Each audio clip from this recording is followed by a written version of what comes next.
పక్కింటి కుర్రాడిలా నటిస్తూ తనదైన కామెడీ టైమింగ్ తో మంచి ఇమేజ్ సొంతం చేసుకున్న ఈ టాలీవుడ్ కుర్ర హీరో ఇప్పుడు వరుస సినిమాల్ని లైనప్ లో పెడుతూ మంచి జోరు చూపిస్తున్నాడు.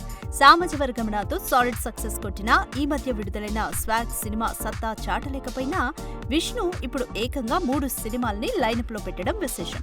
ఒకవైపు గీతా ఆర్ట్స్ లో కార్తిక్ డైరెక్షన్ లో సింగిల్ అనే సినిమా చేస్తూ, మరోవైపు హుస్సేన్ షా కిరణ్ దర్శకత్వంలో మృత్యుంజయ్ అనే థ్రిల్లర్ ని పట్టాలెక్కించాడు. ఇక ఈ రెండు కాకుండా స్వాతిముత్యం ఫేమ్ డైరెక్టర్ లక్ష్మణ్ కే కృష్ణ దర్శకత్వంలో ఐటమ్ అనే సినిమాకి ఓకే చెప్పినట్లు తెలుస్తోంది. లక్ష్మణ్ దర్శకత్వంలో వచ్చిన స్వాతిముత్యం మంచి ఫ్యామిలీ ఎంటర్టైనర్ గా పేరు తెచ్చుకున్నప్పటికీ థియేటర్స్ లో అంతగా ఆడలేకపోవడం గమనార్హం. కానీ ఓటీటీలోకి వచ్చాక మాత్రం అందులో ఉన్న కామెడీకి ఆడియన్స్ పాస్ మార్కులే వేశారు. చూడాలి మరి సితారా నాగవంశీ తీస్తున్న ఈ హోల్సమ్ ఎంటర్టైన్మెంట్ శ్రీ విష్ణుకి మెమరబుల్ హిట్ ఇస్తుందో లేదో. ఖుషీ సినిమాతో టాలీవుడ్ కి టాటా చెప్పి బాలీవుడ్ బాట పట్టిన శామ్ ఇప్పుడు తెలుగు సినిమాలపై మోజు పెంచుకుంటోంది. అయితే గత కొంతకాలంగా హెల్త్ ఇష్యూస్ తో ఇబ్బంది పడ్డ ఈ భామ ఇప్పుడు పూర్తి ఫిట్నెస్ ని సాధించి సరికొత్త ప్రాజెక్ట్స్ ని లైన్ లో పెడుతోంది. ఈ క్రమంలోనే తన సొంత నిర్మాణ సంస్థ ట్రలాలా మూవింగ్ పిక్చర్స్ నిర్మాణంలో తొలి ప్రాజెక్ట్ గా శుభం పేరుతో ఒక తెలుగు చిత్రాన్ని నిర్మిస్తుందంట ఈ కేరళ కుట్టి. వసంత్ మరిగంటి అందించిన కథతో సినిమా బండి ఫేమ్ ప్రవీణ్ కండ్రేగుల దర్శకత్వంలో రానున్న ఈ సినిమా ఫుల్ కామెడీ ఎంటర్టైనర్ గా రాబోతుందని సమాచారం. ఇక ఈ చిత్రంలో మల్గిరెడ్డి, శ్రియా కుందం, చరణ్ పెరి, శాలిని కొండేపూడి ముఖ్య పాత్రలు కనిపించనున్నట్లు తెలుస్తోంది. ఇక నందిని రెడ్డి దర్శకత్వంలో ముచ్చటగా 3వ సినిమా కమిట్ అయిందన్న వార్తలు చక్కర్లు కొడుతుండగా ఇప్పుడు నిర్మాతగా మరో సినిమా పట్టాలెక్కించే పనిలో పడిందని ఫిల్మ్ సర్కిల్స్ లో వినిపిస్తోంది. చూడాలి మరి అటు నటిగా ఇటు నిర్మాతగా 2 పడవలపై చేసే ప్రయాణం ఎలాంటి ఫలితాల్ని అందిస్తుందో. తెలుగు సినిమా పరిధులు పెంచుకోవడంతో పరభాషా నటుల దిగుమతులు కూడా బాగానే పెరిగిపోయింది. ఈ క్రమంలోనే ఆలియా, దీపిక, ప్రియాంక ఇలా వరుస బాలీవుడ్ బ్యూటీలు టాలీవుడ్ లో తిష్ట వేసే పనిలో పడగా ఇప్పుడు నేను ఆ జాబితాలోనే చేరతానంటోంది ముంబై ముద్దుగుమ్మ సోనాక్షి సిన్హా. ఇప్పటికే సుధీర్ బాబు కెరీర్ లో భారీ బడ్జెట్ మూవీగా తెరకెక్కుతున్న జటాధరాలో ఒక కీలక పాత్ర చేస్తున్న సోనాక్షి ఇప్పుడు నేచురల్ స్టార్ నాని నటిస్తున్న ది పారడైజ్ లో ఒక కీలక పాత్ర కోసం సోనాక్షి సిన్హాను అప్రోచ్ అయినట్టు తెలుస్తోంది. సోనాక్షి సిన్హా కూడా ఈ సినిమాలో నటించడానికి అంగీకరించిందట. అన్నట్టు ఈ చిత్రంలో సోనాక్షి సిన్హాపై ఓ స్పెషల్ సాంగ్ ని కూడా షూట్ చేస్తారట. పక్క యాక్షన్ ఎలిమెంట్స్ తో రాబోతున్న ఈ సినిమాలో మాస్ కి ఫుల్ మీల్స్ లా ఉంటుందని ఇప్పటికే హింట్ ఇచ్చాడు డైరెక్టర్ శ్రీకాంత్ ఓదెలా. ఇక ఈ సినిమాలో నాని ట్రాన్స్జెండర్ పాత్ర చేస్తున్నట్లు వార్తలు వినిపిస్తుండగా మేకర్స్ ఇప్పటికే ఎలాంటి క్లారిటీ ఇవ్వలేదు. మరోవైపు people star Narayanamurthy natural star తో నటించే అవకాశం ఉందని కూడా వినిపించింది. చూడాలి మరి కుప్పలు తెప్పలుగా చక్కర్లు కొడుతున్న ఈ రూమర్స్ కి మేకర్స్ ఎప్పుడు ఎండ్ కార్డ్ వేస్తారు. గోదావరి జిల్లాలో నవ్వుల యాత్ర పూర్తి చేసిన అనిల్ రావిపూడి ఇప్పుడు తన కామెడీ జర్నీని రాయలసీమ నుండి మొదలు పెట్టబోతున్నారట. విషయంలోకి వెళ్దాం. మెగాస్టార్ చిరంజీవి హీరోగా అనిల్ రావిపూడి దర్శకత్వంలో ఓ ఫుల్ కామెడీ ఎంటర్టైనర్ రాబోతున్న సంగతి తెలిసిందే. ప్రస్తుతం ఈ సినిమా స్క్రిప్ట్ వర్క్ శరవేగంగా జరుగుతోందని, ఇప్పటికే ఫస్ట్ హాఫ్ ను లాక్ చేశారన్న వార్తలు వినిపించాయి. ప్రస్తుతం సెకండ్ హాఫ్ పై వర్క్ జరుగుతుందని, సెకండ్ హాఫ్ లో ఫుల్ ఫన్ ఎలిమెంట్స్ తో పాటు ఫుల్ యాక్షన్ సీక్వెన్సెస్ కూడా ఉంటాయని సమాచారం. అందుకు తగ్గట్లు సెకండ్ హాఫ్ లో మెగాస్టార్ పాత్రపై ఓ ఫ్లాష్ బ్యాక్ ను ప్లాన్ చేశారని, అది కూడా రాయలసీమ బ్యాక్ డ్రాప్ లో సరికొత్తగా ఉంటుందని ఫిల్మ్ సర్కిల్స్ లో గట్టిగానే వినిపిస్తుంది. ఇక ఫుల్ కామెడీ ఎంటర్టైనర్ గా రాబోతున్న ఈ సినిమా జూన్ లో స్టార్ట్ అవుతుందని, ఈ మూవీ సెట్స్ లో అడుగు పెట్టేందుకు తాను ఆసక్తిగా ఎదురు చూస్తున్నాను ఇప్పటికే చెప్పుకొచ్చాడు మెగాస్టార్ చిరు. చూడాలి మరి ఫ్యాక్షన్ సినిమాలకి పెట్టింది పేరైన సీమన్ నేపథ్యం చిరంజీవితో కామెడీ ఎలా పలికిస్తుందో. నా బాడీ బాక్స్ ఆఫీస్ అంటూ కల్కి సినిమాతో మరోసారి 1000 కోట్లకి పైగా కొల్లగొట్టాడు మన డార్లింగ్ ప్రభాస్. అయితే తాజాగా బాలీవుడ్ మెగాస్టార్ బచ్చన్ మాటలు వింటుంటే త్వరలోనే కల్కి 2తో మరోసారి ఆడియన్స్ ని ఎంటర్టైన్ చేయబోతున్నాడని అర్థమవుతోంది. విషయంలోకి వెళ్దాం. పాన్ ఇండియా స్టార్ ప్రభాస్ హీరోగా నటించిన కల్కి 2898 AD బ్లాక్ బస్టర్ హిట్ ను సాధించిన సంగతి తెలుసు. ఇక దీనికి సీక్వెల్ రానుందని మేకర్స్ ఇప్పటికే హింట్ ఇవ్వడంతో ఫ్యాన్స్ ఎంతో ఈగర్ గా వెయిట్ చేస్తున్నారు. అయితే అమితాబ్ బచ్చన్ ఈ క్రేజీ సీక్వెల్ పై ఓ క్రేజీ అప్డేట్ ఇచ్చారు. కౌన్ బనేగా కరోడ్పతి పూర్తి చేసిన తర్వాత కల్కి 2 షూటింగ్ లో పాల్గొంటానని, ఈ సీక్వెల్ సినిమా షూటింగ్ మే నెలలో స్టార్ట్ అవుతుందని, జూన్ 15th వరకు స్కెడ్యూల్ లో కొనసాగుతుందని చెప్పుకొచ్చాడు. దీంతో ఈ మాత్రం హింట్ ఇస్తే చాలు చెలరేగిపోతాం అంటూ బచ్చన్ టాక్స్ ని తెగ షేర్ చేస్తున్నారు మూవీ లవర్స్. ఇక కల్కి 2898 AD లో కీలక పాత్ర పోషించిన దీపికా పడుకునే పార్ట్ 2లోనూ కొన్ని సన్నివేశాల్లో అమ్మగా కనిపించనుందని తెలుస్తుంది. అయితే కల్కి 2898 AD తో పాటే సీక్వెల్ కు సంబంధించిన 35% షూటింగ్ ని తీసేశామని ఇదివరకే చెప్పుకొచ్చారు ప్రొడ్యూసర్ స్వప్న దత్. అంటే ఇంకో 65% తీసేస్తే కల్కి 2 రెడీ అయిపోతుందన్నమాట. చూడాలి మరి మొదటి పార్ట్ తో 1000 కోట్లకు పైగా కొల్లగొచ్చిన డార్లింగ్ సీక్వెల్ తో ఇంకెన్ని సంచలనాలు క్రియేట్ చేస్తారు. సినిమాల్లో నటసింహం, సొసైటీలో పద్మవిభూషణ్, సాయం అందుకున్న వారి గుండెల్లో వరాలిచ్చే దేవుడు. ఇలా ఒక్కోరు ఒక్కోలా పిలుచుకునే మన గాడ్ ఆఫ్ మాసెస్ బాలయ్య ఇటు ప్రొఫెషనల్ గాను అటు పర్సనల్ గాను ఇప్పుడు ది బెస్ట్ మోడ్ లో ఉన్నాడని చెప్పొచ్చు.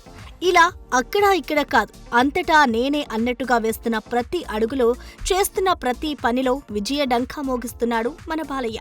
ఇప్పటికీ సినిమాల్లో వరుసగా 100 కోట్ల సక్సెస్ మూవీస్తో అభిమానులని ఉర్రూతలూగిస్తున్న ఈ నటసింహం ఇప్పుడు బోయపాటితో శివతాండం చేస్తున్న సంగతి తెలిసిందే. ఇప్పటికీ వీరి కాంబినేషన్లో వచ్చిన అఖండ చిత్రం అద్భుత విజయాన్ని సాధించగా ఇప్పుడు అఖండ 2 తాండవంపై భారీ అంచనాలు నెలకొన్నాయి. ప్రస్తుతం హిమాలయాల్లో కొన్ని ప్రదేశాల్లో బాలయ్య అఘోర పాత్రపై కొన్ని కీలక సన్నివేశాలను షూట్ చేస్తున్నారని ఇప్పటికే నెట్టింటా వైరల్ అయ్యాయి. ఇక ఈ సీన్స్ షూట్స్ పూర్తయ్యాక వచ్చే షెడ్యూల్ను కర్నూల్లో ప్లాన్ చేస్తున్నట్టు ఫిలిం సర్కిల్స్ లో వార్తలు వినిపిస్తున్నాయి. ఇక ఇదే షెడ్యూల్లో బాలయ్య రెండో పాత్రపై కూడా సీన్స్ ను షూట్ చేస్తారట. ఈ సీన్స్ కోసం అక్కడ ఓ సెట్ కూడా వేస్తారని తెలుస్తోంది. ఇక ఇదే షెడ్యూల్లో బాలయ్యతో పాటు జగపతి బాబు అలాగే విలన్ కూడా పాల్గొంటారని సమాచారం. చూడాలి మరి, వరుస హ్యాట్రిక్ విజయాలు సొంతం చేసుకున్న ఈ కాంబో అఖండ 2తో ఇంకెన్ని రికార్డులు కొల్లగొడతారు. ఈసారి ఎలాగైనా 1000 కోట్లు కొట్టాలని కంకణం కట్టుకుని మరి కూలీని తీర్చిదిద్దుతుంది కోలీవుడ్ ఇండస్ట్రీ. ఆ మధ్య వచ్చిన కంగువాతోనే ఆ కోరిక తీరుతుందని ఆశపడ్డ తమిళ తంబీలకి ఆ సినిమా హ్యాండ్ ఇవ్వడంతో ఇప్పుడు వారి ఆశలన్నీ రజనీ నటిస్తున్న కూలీ మీదనే ఉన్నాయి. తెలుగు, తమిళ్, కన్నడ, హిందీ ఇలా అవకాశమున్న అందరూ బిగ్ స్టార్స్ ని సినిమాలో భాగం చేసిన దర్శకుడు లోకేష్ కనకరాజ్ ప్రస్తుతం షూటింగ్ ని శరవేగంగా పూర్తి చేసే పనిలో పడ్డారు. ఇప్పటికే ఈ సినిమాపై పలు వార్తలు వైరల్ ఇప్పుడు మరో ఇంట్రెస్టింగ్ బజ్ వినిపిస్తోంది. లేటెస్ట్ వార్తల ప్రకారం కూలీ ఓటీటీ రైట్స్ కి ప్రైమ్ వారు ఊహించని ధర అంటే దాదాపు 120 కోట్ల పైచిలకు ఆఫర్ ఇచ్చినట్టుగా తెలుస్తోంది. ఇక రజనీ గత సాలిడ్ సెన్సేషనల్ హిట్ జైలర్ ని కూడా అమెజాన్ ప్రైమ్ సొంతం చేసుకున్న సంగతి తెలిసిందే. చూడాలి మరి, కోలీవుడ్ ఇండస్ట్రీకి కలగా మారిన 1000 కోట్ల క్లబ్ అనే ముచ్చట ఈ సినిమా అయినా నెరవేరుస్తుందో లేదో. నిజ జీవితంలో రాజకీయాలను దూరం పెట్టే జూనియర్ ఎన్టీఆర్ వెండి తెరపై సీఎంగా చేసే అవకాశాన్ని కోల్పోయాడా? పొలిటికల్ బ్యాక్ డ్రాప్ లో వచ్చిన ఓ క్రేజీ ఫిలిం ని తారక్ సున్నితంగా సైడ్ చేశాడా అంటే ప్రస్తుతం చక్కర్లు కొడుతున్న వార్తలని చూస్తే అవుననే అనిపిస్తోంది. విషయంలోకి వెళ్తే శేఖర్ కమ్ముల దర్శకత్వంలో రానా తొలిసారిగా నటించిన లీడర్ అనే సినిమా రానాకి ఎంత పేరు తెచ్చిందో అందరికీ తెలుసు. అయితే ఈ సినిమాలో మొదటిగా జూనియర్ ఎన్టీఆర్ ని అనుకున్నారట. కానీ పొలిటికల్ పరంగా జూనియర్ ఎన్టీఆర్ ఎటువంటి విధంగా రిస్క్ తీసుకోకూడదని ఈ కథను అలాగే ఆఫర్ ని రిజెక్ట్ చేశారట. అలాగే భరత్ అనే నేను సినిమా ఆఫర్ కూడా వచ్చిందని, కానీ ఆయన ఈ సినిమా కూడా రిజెక్ట్ చేశాడన్న వార్తలు ఇప్పుడు నెట్టింట్లో చక్కర్లు కొడుతున్నాయి. అప్పుడెప్పుడో తెలుగుదేశానికి సపోర్ట్ చేసిన యంగ్ టైగర్ గత కొంతకాలంగా రాజకీయాలకి దూరంగా ఉన్న సంగతి తెలిసిందే. ఇక ప్రెజెంట్ జూనియర్ ఎన్టీఆర్ సినీ లైనప్ విషయానికి వస్తే పలు బడా పాన్ ఇండియా చిత్రాల షూటింగ్ లో బిజీగా ఉన్న తారక్ త్వరగా వార్ 2 ని పూర్తి చేసి దేవరా 2 ని సెట్స్ పైకి తీసుకురాబోతున్నాడు. అలాగే ప్రశాంత్ నీల్ సినిమా సెట్స్ లో సమ్మర్ తర్వాత జాయిన్ కాబోతున్నాడట ఈ మ్యాన్ ఆఫ్ మాసెస్. బలగం సినిమాతో చిన్న హీరోల్లో పెద్ద హీరోగా మారిపోయిన ప్రియదర్శికి ఇప్పుడు బాగానే కలిసొస్తుంది. మల్లేశం బలగం తరహాలోనే ఇప్పుడు మరో సాలిడ్ హిట్ ని కోర్టు రూపంలో దక్కించుకున్నట్టే కనిపిస్తోంది. 10 కోట్ల బడ్జెట్ తో తెరకెక్కిన ఈ సినిమా పాజిటివ్ రివ్యూలు, మౌత్ టాక్ తో తొలి రోజు ఏకంగా 5 కోట్ల ఓపెనింగ్స్ సాధించడం విశేషం.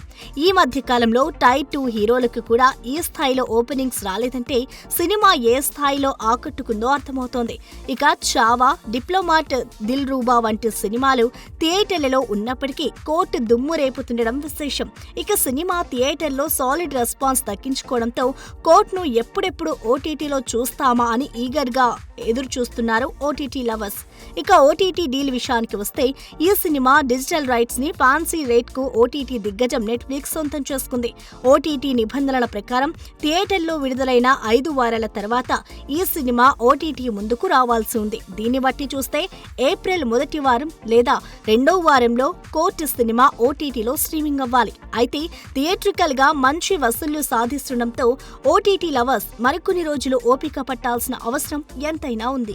అసలే టాలీవుడ్ పవర్ స్టార్, పైగా గబ్బర్ సింగ్ వంటి బ్లాక్ బస్టర్ అందించిన హరీష్ శంకర్ డైరెక్షన్. ఇంకేం, ఉస్తాద్ భగత్ సింగ్ కి కళ్ళు మూసుకుని డేట్స్ కమిట్ అయిపోయింది శ్రీలీల. ఆల్రెడీ 1-2 షెడ్యూల్స్ కూడా మేకర్స్ చేశారు. వీటిలో శ్రీలీల కూడా పాల్గొంది. కానీ ఊహించని విధంగా సినిమా డేట్స్ మీద డేట్స్ పోస్ట్ పోన్ చేసుకుంటూనే ఉంది. దీంతో ఇప్పుడు ఈ బిగ్ ప్రాజెక్ట్ ని వదులుకుంటే బెటర్ అని శ్రీలీల ఆలోచిస్తున్నట్లుగా పలు పుకార్లు నెట్టింట్లో చక్కర్లు కొడుతున్నాయి.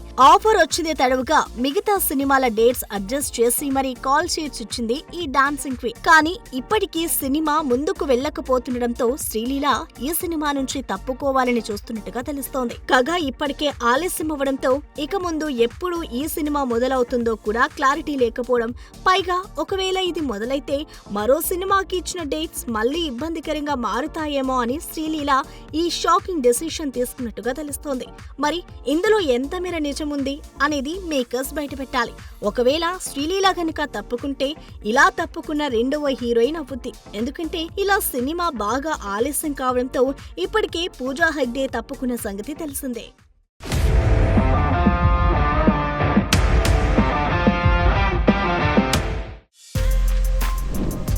For more videos like this, subscribe Big TV channel.